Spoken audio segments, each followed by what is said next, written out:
my response. Well, firstly, I'd like to thank the councillors that did say they will support the motion. However, through the Cllr the doublespeak of this council from some councillors is fairly evident.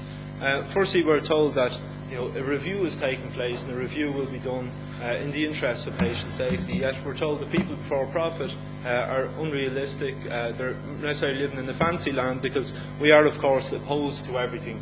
And how could we possibly retain our local hospital in such harsh times? Perhaps I'm the one living in another world. I thought I entered this world in Loughlinstown Hospital 28 years ago, and I did. Okay, excuse me. I know, I understand. Councillor McCarthy is fine. Sorry, I don't think you should interrupt. First, let Councillor Bill speak. You can't help immaturity either.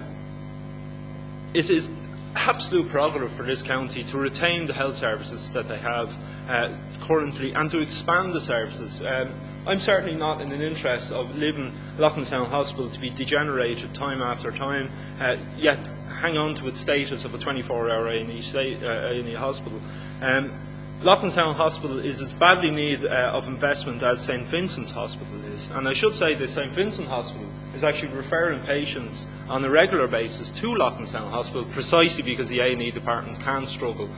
So you can wrap it up in as many bundles or as many bureaucratic politics speak as we want it to, but the reality of it is this is government cutbacks, rejigged to say that this is in the interest of patient safety. Of course, if they degenerate our hospital to a state where it looks like Dunleary Baths, it's not going to be in patient safety to bring them there. But if they're doing this on purpose, because they're reducing funds from the government. And I should say that,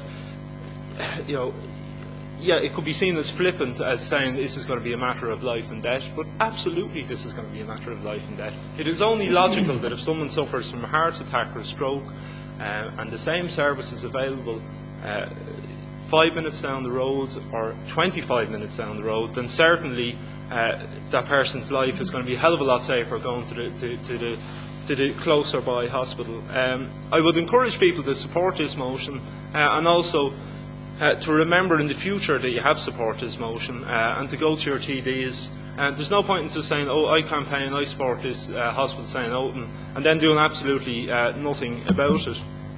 Absolutely, money has come from government more recently, and we're happy to do that. I presume that's an amendment to this motion, Cllr, is it?